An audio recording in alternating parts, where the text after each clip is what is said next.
from each happily ever after, every wish upon a star. Let's break down the movies that shaped who we are, from memory lane to now and everything in between. The most famous of films to the ones we've never seen. Decade by decade, all the times we laughed and cried, and with a little pixie dust, they will all take flight, reliving the feelings, and we're trying our very best. And if they mean the same to you, please be our guest. So hop aboard, we would love to have you as we hang with a certain mouth, the whole gang too. If you love nostalgia stuff, we hope this does the trick. Thanks for joining us as we deep dive the magic. Hi, and welcome back to the Deep Diving the Magic podcast. I'm KJ. And I'm Jeffrey. And we want to start off by saying Happy Easter to anybody who is watching or listening around the time that this comes out. I hope everybody has a happy and smile-filled Easter weekend. But today, speaking of happy and smiling-filled things, we are back with the 86th Disney feature-length film from the date October the 18th, 1967, which might sound familiar because that was the exact same day as our last film, The Jungle Book. But this is a film number 86, from October the 18th, 1967. It is a film called Charlie, the Lonesome Cougar. Mm-hmm. As I mentioned, it is came out the same day as The Jungle Book. And that's all I really have for opening. Would you like to start us off with a synopsis about Charlie, the Lonesome Cougar? When a cougar raised by a group of loggers in the Pacific Northwest reverts to its natural instincts, the consequence could threaten its life. Now, I literally just thought of this. Mm-hmm. But this was released on the same exact day as Jungle Book. And this is legitimately like the opposite film, The Jungle Book. The Jungle Book, a man was raised by animals. And in the Charlie, the Lonesome Cougar, an animal was raised by man. One of them ends peacefully, and one of them does not. So, do you they did it think on they purpose? did it? Yeah. I mean, it is the same. Excuse me. It is the same day, but got choked up a little bit. Yeah, it was so emotional about Charlie, the Lonesome Cougar. But would you like to anything you want to add, or before we get jumped in? I don't think so. All right. So I'm going to turn it over to you, but okay. It does start off during the opening credits with a song about Charlie, Mm-hmm. And then it does say that this is a story about a cougar that was different. Would you like to take it away from here?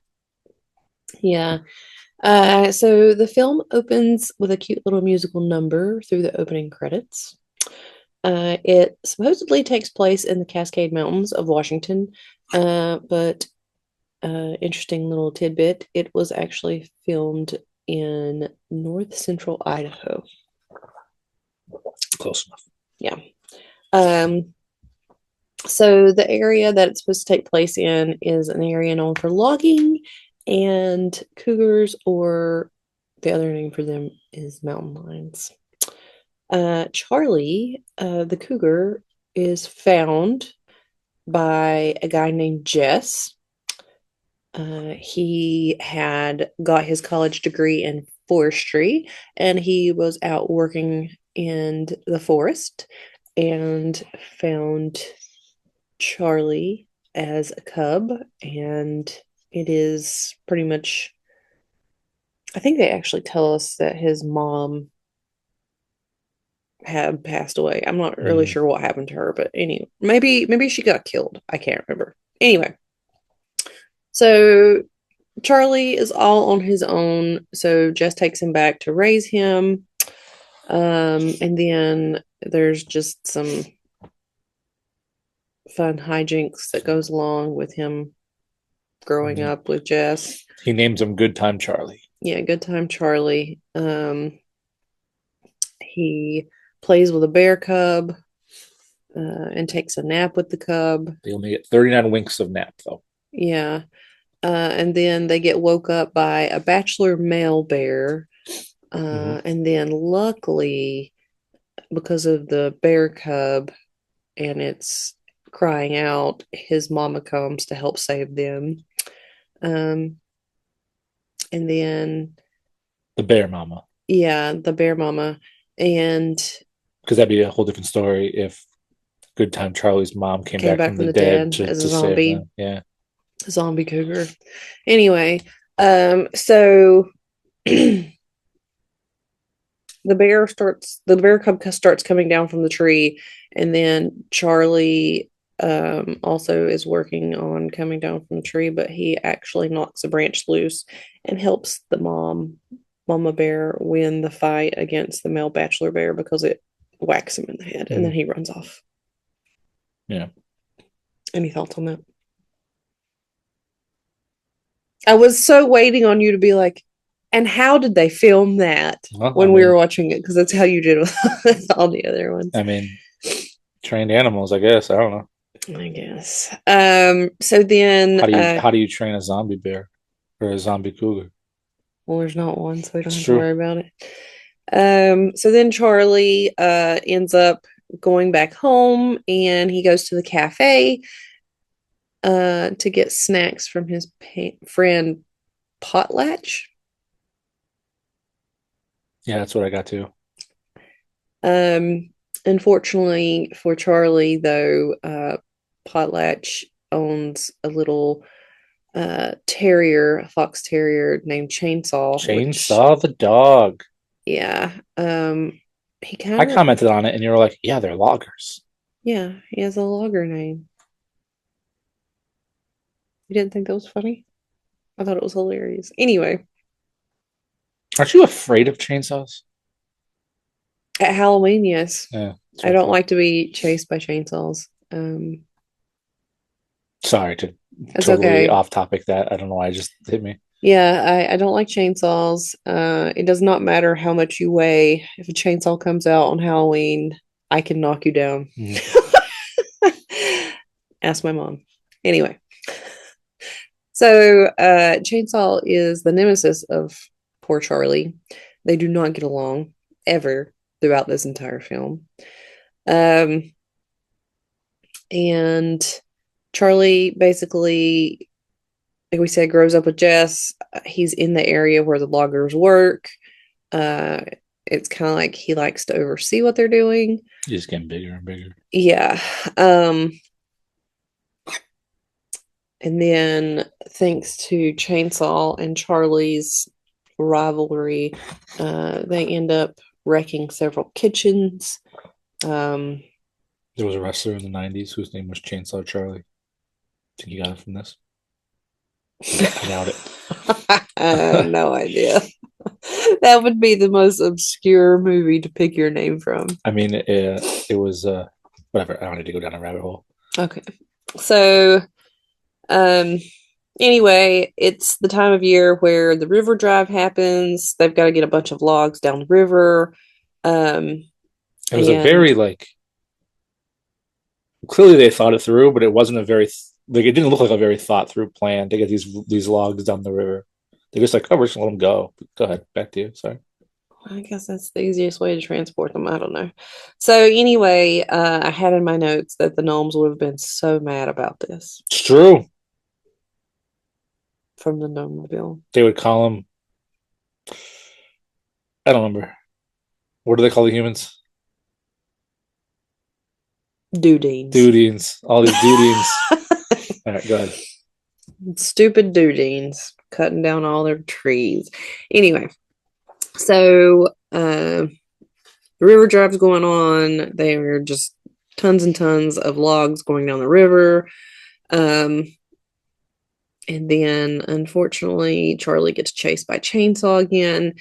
And he takes off down a hill and scares the new cook, who has no idea of Charlie's existence and thinks he is about to be attacked by a wild cougar. I mean, to be fair, even if you knew about Charlie's existence, you would still be afraid you were going to get attacked by a cougar.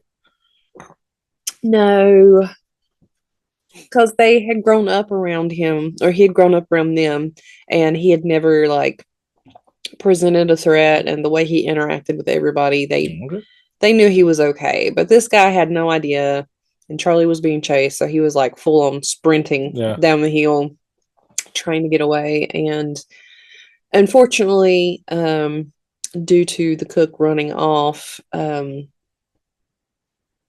Jess ends up getting kitchen duty. And I thought it was very weird because their kitchen is on like this raft like thing Mhm. that goes down the river with them and the logs. Do you have any ideas or any thoughts on that? No, I mean, It was like a camping yeah, setup I of mean, a kitchen. they have to eat on their log excursion. Yeah. But they also have to take some of this stuff down white water. And I was just like, could you Yeah, there's imagine white water ahead. I wrote that down. There's white water ahead. rafting in a kitchen? Anyway. Mhm. Um, so I guess at some point, they stop and Jess was taking a nap and They tied uh, up. yeah, so because they're in the area that they're working, the floating kitchen is tied up, and Jess is taking a nap, and Charlie is playing like all cats do, no matter the size, with The rope. the rope, and accidentally undoes the kitchen. Well, you see, And he maybe it's he because tried to catch it. it's because the It just didn't work the out for rope him. was tied by the scoutmaster from Follow Me Boys because he couldn't tie the sheep shank. So, all right, back to you. Okay, so anyway, the floating kitchen is thus floating down the river again. And poor Jess has no idea because he is asleep. Um, Mhm. and hits white water. And at this point, I guess he was cooking stuff, and a fire starts in the floating kitchen, wrecking yet another kitchen. He should have had a noodle board or whatever. Yeah. So, Go ahead. so he's trying to put this out, and then unfortunately, Charlie's just chasing after him from land, and the kitchen's just floating down the river, and the loggers are trying to get this one bunch of logs that's been stuck in this area. They're trying to get it loose. It's jammed. And the log jam. Yeah, log jam. Literally. And apparently the only way to fix it at this point is to use dynamite. So they load up the dynamite and then they like take off on the boat. And then they see the kitchen and they're like, stop. And needless to say, that Jess can't stop. So the kitchen gets blown up, the logs get blown up. But Jess survives. It's just. And Charlie's just like, oh, look at all this. Can you imagine? Mm-hmm. So anyway, another kitchen, yet again wrecked.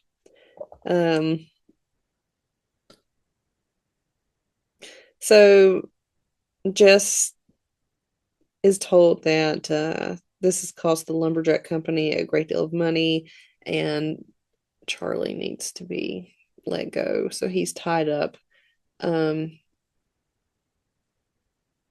until he hears and sees some of the employees getting involved with a log standing contest, and he somehow pulls himself out of the collar, and he decides he's going to do the log standing contest too. And all these loggers are betting on who's going to win, and a bunch of people had their money on Charlie, and Charlie was doing really good. He's got 4 feet on this log contest. So they're running on this log, and unfortunately, Chainsaw shows up and distracts Charlie, and he falls off the log. So a bunch of people lost their money, and they're all upset with Chainsaw. They Thoughts? didn't take kindly of a cougar being part of the team. Yeah. Anyway, so at this point, the boss is like, hey, like, we've got to get back to work. And Jess is forced to leave Charlie at home in a cage, They call it a cougar crate. a cougar crate. Jess, in the meantime, has found himself a girlfriend. I think they said she What if used her to be a name nurse. what if her name was like Martin? Because his name is Jess. And they go to make a reservation at a restaurant and nobody knows what's going on. But sorry. Side note. Back to you. Anyway, What if her name was also Jess?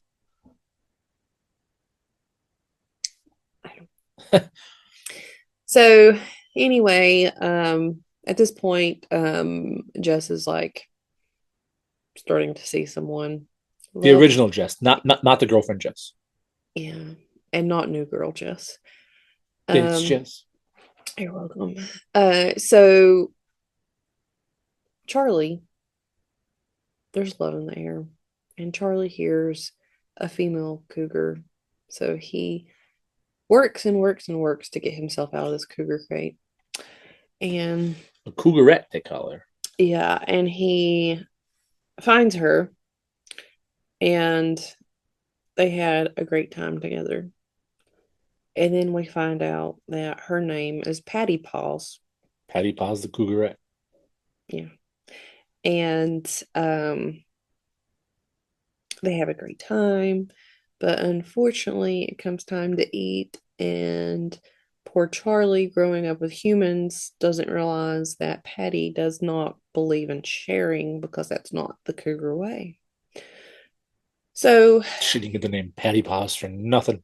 yeah, so then she leaves, or he leaves Patty Paws, and he starts heading back home. But then he finds himself the perfect opportunity for a meal um, at a farm. And you see Mm. this guy milking a cow, and there's like three, maybe four kittens standing there. And he, like, ever so often will like shoot milk over at the kittens, and the kittens will drink the milk. Straight And out of the udder. yeah, raw milk, who knows? Dangerous stuff. And Yeah, we watched a movie. Is it coming up or did we already watch it? Where it's like a big deal about the raw milk. no, no, no. What movie was it? And they get like a whole big thing about being angry about raw milk. Whatever, keep going. I don't know. You know what I'm talking So about, right, Dan? I'm yes, not I do making know it what up. you're Yeah. talking about. So anyway,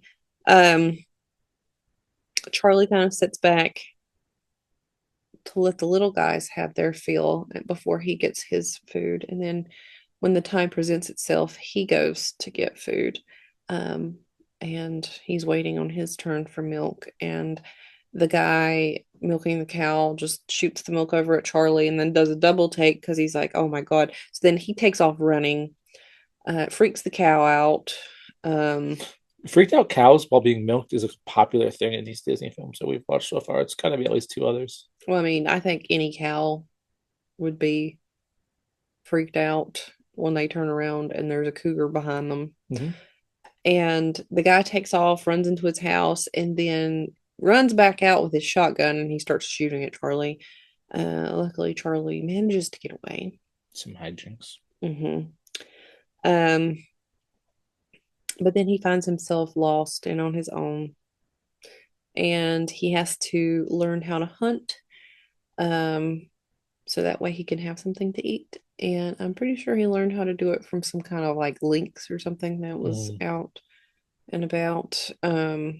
So he spends the summer hunting and getting by until one day um, he starts to be hunted by a pack of dogs. He ends up on a log going down a flume to get away from the dogs, until it runs into a fallen tree, uh, which was another hijinks all on its own. And then he finds himself back at the logging camp. And then we're back at the um, cafe where what is his name? Patchlock. Mm, I always wanted to call him Potluck, but I know it's not his name. patch luck.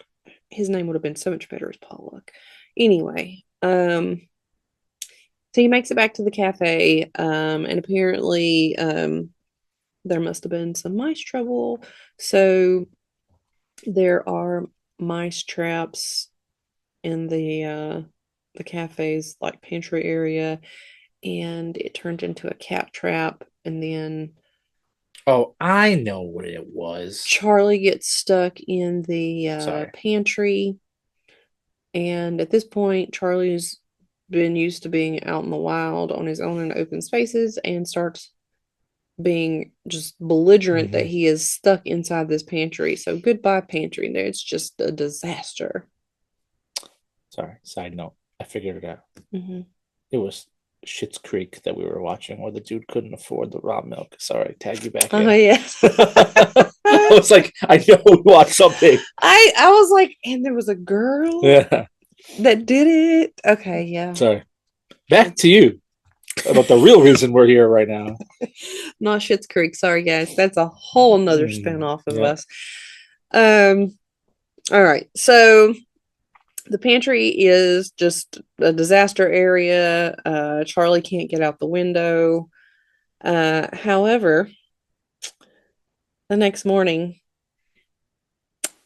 Patchlock comes to open up the cafe, and Chainsaw sniffs his old nemesis back in the area. Um, and needless to say, a whole nother disaster waiting to happen with these two. So Chainsaw discovers Charlie, and then all you hear as he's getting chased out of the cafe is one of the guys, and I don't remember which guy it was like, "Was that Charlie?" I don't know. I didn't get a chance to ask him. And I'm just like, are you kidding me right now? So Charlie runs, and then he ends up back like in the logging um area where he grew up at. But I mean, at this point, it's people haven't seen him in a He's a while, big, and big he's cougar. a lot bigger, and he's been out in the wild, so his instincts have kicked in, and he's no longer a tamed cougar. Um, and he gets trapped in like an elevator lift, but somehow on the ground, so it's like down in the bottom, and um, the loggers are trying to shoot him, and then Jess comes to the rescue, and he's like, "No, I think that's Charlie. Stop!" And then Good time, Charlie. yeah, he ends up rescuing Charlie from the elevator lift, and then we find out that Jess is engaged to the nurse. Jess and Jess.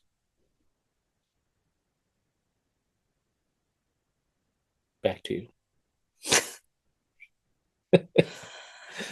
And Jess and the fiance take Charlie to release him back into the wild. Um, so they found like a nature preserve, so Protected that way wilderness, yeah.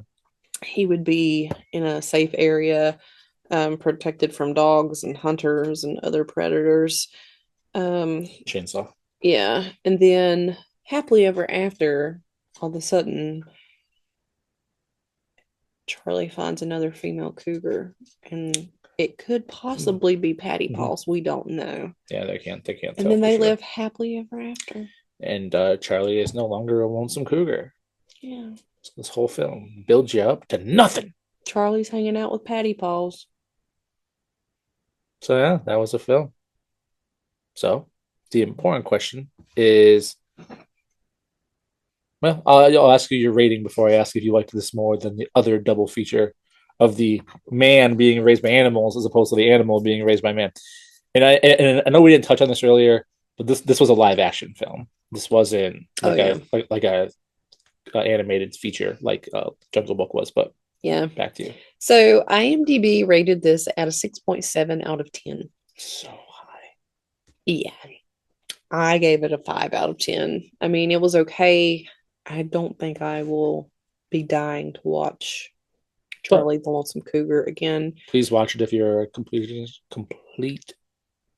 Yeah, it runs for an Yes. hour and 15 minutes. So it's pretty quick compared to some of the others, especially one coming up. If I think about that, I might actually want to rate this one higher. But anyway, so Don't get ahead of yourself. I gave it a 5 out of 10. But Charlie and Patty Paws did not find their way onto my list upon a star. So then, did you like the Jungle Book more than this feature? I did. I did enjoy the Jungle Book a lot more. So then, what is your Lonesome list upon a star? So, my list upon a star is 101 Dalmatians, The Parent Trap, Sleeping Beauty, Dumbo, The Jungle Book, Lady and the Tramp, That Darn Cat, The Three Caballeros, Moon Pilot, and The Shaggy Dog. So there's a lot Not to be mistaken with Chainsaw. It's true. There's a lot of animals on my top 10 list, but this one's not getting added to it. So my list upon a star is 101 Dalmatians, Mary Poppins, Peter Pan, Alice in Wonderland, Babes in Toyland, Pinocchio, Adventures of Ichabod and Mr. Toad, Snow White and the Seven Dwarfs, Sleeping Beauty, and the other half of this double feature, The Jungle Book. So anything else you want to say or anything else you want to add about Charlie, the no longer Lonesome Cougar? I don't think so. I don't think there's anything else I can possibly add. All right, so our next film, which is film number 87, the 87th Disney feature-length film, which is actually going to be the last film of the year 1967 from November of that year. It is called The Happiest Millionaire. Now, let me tell you about this Happiest Millionaire. We don't always get the opportunity to watch ahead, so whatever, pull back the curtain. We watched it a little bit ahead. But things I love in this world, musicals, yes. Things I love in this world, 3-hour movies. But will I be excited to review this 3-hour musical? Join us next time for movie number 87, The Happiest Millionaire. Thanks for deep diving the magic. Bye. Bye.